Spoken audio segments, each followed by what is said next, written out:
안녕하세요. 양신TV 양신 거대 고양이. 왜 웃어? 최하정의 파워타임에서도 저를 거대 양이라고 소개하고 있어요. 최하정 씨가. 나항식 수의사입니다. 오늘 고양이처럼 생각해봐야서 준비한 코너는 고양이를 부탁해에서는 많이들 이야기한 적이 있죠. 제가 솔루션을 간 적도 있어요. 누구 말 맞다라는 양신 먹으러 간다 뭐 이런 얘기도 하기도 하지만, 왜냐면 저희가 거기서 항상 먹방을 찍거든요. 최근에는 삼겹살도 먹었었고, 예전에 전을 엄청 맛있게 먹었었고. 그래서 저희가 오늘 준비한 이야기는 고양이처럼 생각해봐, 식탐 있는 고양이 도대체 어떻게 하는 게 좋을까에 대한 것들을 이야기해볼까 해요.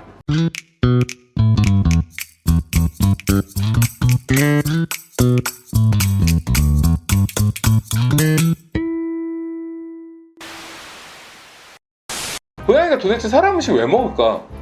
엄청 맛있나? 죽이나? 존맛탱? 이런 거 쓰면 안 되나? 라고 생각할 수도 있는데, 실질적으로 고양이가 맛을 사람만큼 다채롭게 느끼지는 않아요.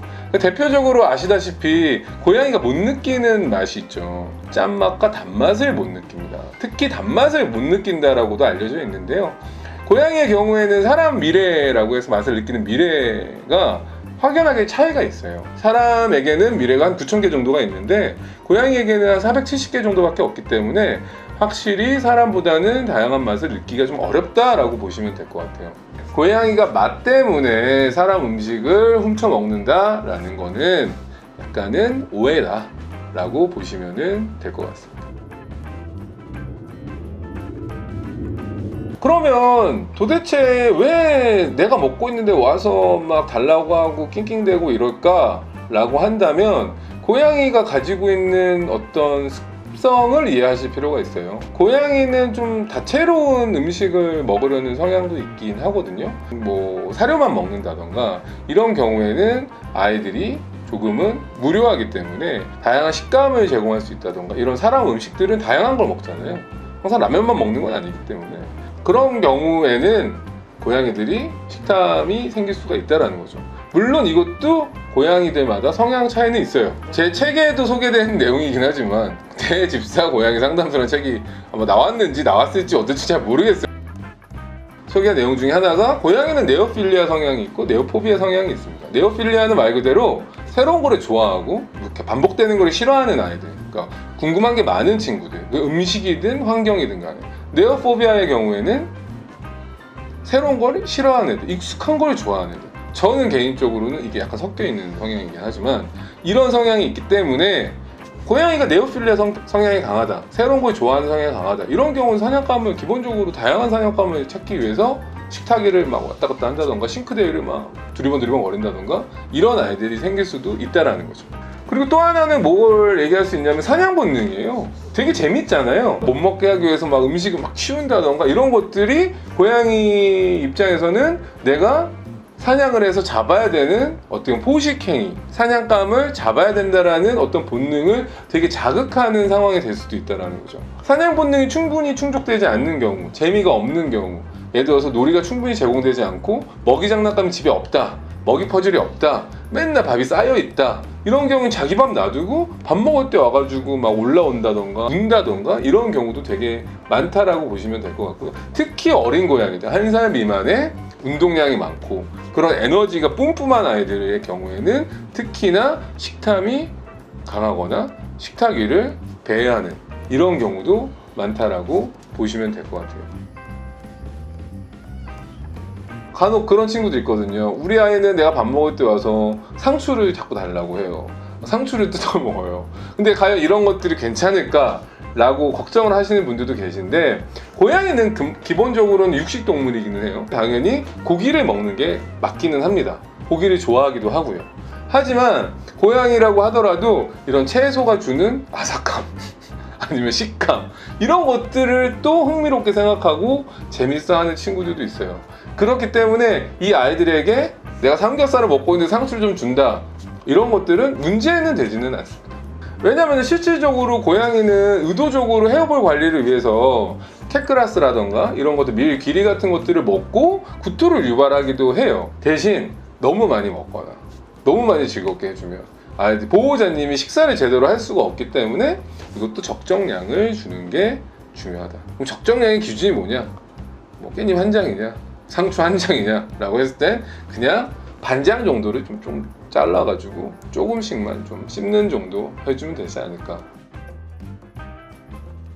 그러니까 뭐 탄수화물을 그렇다고 해서 고양이가 육식동물이긴 하지만 절대 먹으면 안 되는 그런 건 아니에요. 탄수화물 또한 고양이한테 필요한 영양분이고, 그 다음에 대신 탄수화물을 많이 먹으면 이게 지방화돼서 많이 살이 찌잖아요.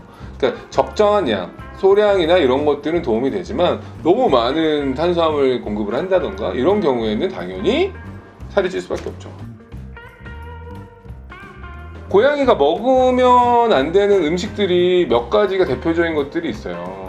뭐 흔한 것들은 포도 같은 뭐 과일류는 안 되죠, 당연히. 그다음에 양파 같은 것도 안 돼요. 생각보다 많이들 모르시는 먹거리 중에는 아보카도도 있습니다. 그래서 아보카도 먹었을 때는 그 안에 있는 성분으로 인해서 고양이가 구토설사라던가 경련이라던가 이런 것들 일으킬 수 있기 때문에 유의가 필요하다라고 보시면 될 것 같아요.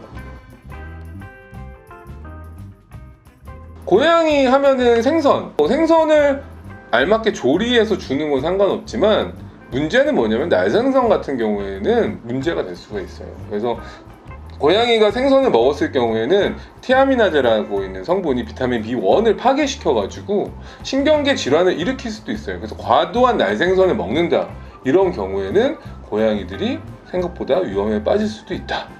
특히 회 시켜서 한 접시 먹다가 고양이 주시는 분들, 회 뺏어 먹는 애들, 이런 것들도 문제가 될 수 있다는 거죠. 그리고 뭐 이걸 먹을 일은 없겠지만 날달걀 있잖아요. 날달걀 같은 경우도 문제가 되는 게 있어요. 노른자 말고 날달걀에 있는 흰자 있잖아요. 흰자를 내가 요리를 위해서 놔뒀다가 이거 홀짝홀짝 막 먹는다. 이런 경우도 이 날달걀에 흰자에 있는 아미딘이라는 성분이 고양이의 건강을 위협할 수도 있다라는 것도 명심하시면 좋을 것 같아요. 그 다음에 좀 잘 아시는 것들이 이제 뭐 유제품들이죠. 유제품 중에 이제 락토프리가 아닌 제품, 그러니까 락토스가 안 들어있는 제품은 괜찮지만 들어있는 경우는 당연히 소화력이 떨어지고요. 그 다음에 요즘 이렇게 다이어트 홈트 열풍이라고 견과류 드신다던가 아보카도 드신 이런 것 다 문제네요. 견과류 같은 경우도 소화력이, 그건 강아지도 마찬가지로 소화력이 떨어집니다. 도대체 식탁에 와서 식탐 있는 고양이를 어떻게 교육하는 게 좋냐, 스틸 교육법이라고 있어요. 근데 이게 되려면 기본적으로 고양이가 앉아가 돼야 됩니다. 여기서부터 좌절하실 수 있죠. 평상시에 앉아 교육을 시켜야 돼요. 앉을 수 있는 교육. 그 다음에 바로 인내 교육을 시키는 겁니다. 보통 보호자님들이 식사 시간이 준비하는 것부터 시작하면 30분 정도면 드시잖아요. 근처에 왔을 때 앉아서 기다렸을 때 아이한테 줄 수 있는 간식을 가지고 있다가 간식을 바닥에서 던져줘서 앉아서 기다렸을 때 먹을 수 있게끔 하는 방법이 하나가 있고요. 그 다음에 이게 잘 된다면은 완전히 식사를 끝날 때까지 기다렸을 경우에 정말 좋아하는 간식을 마음껏 먹게 해주는 거죠. 근데 이게 되려면은 항상 제가 강조하는 거는 제한 간식이 돼야 돼요. 그리고 스툴이라는 공간을 이용해서 거기에서 지정된 장소에서 기다리게 한다던가 이런 것들을 매일 규칙적으로 반복한다면은 고양이가 말 안 해도 식탁에서 식사하려고 하면 스툴에 올라가서 앉아있는 고양이를 보실 수 있을 겁니다. 오늘 내용이 유익하셨다면 구독과 좋아요, 알람, 구매까지 부탁드릴게요. 안녕.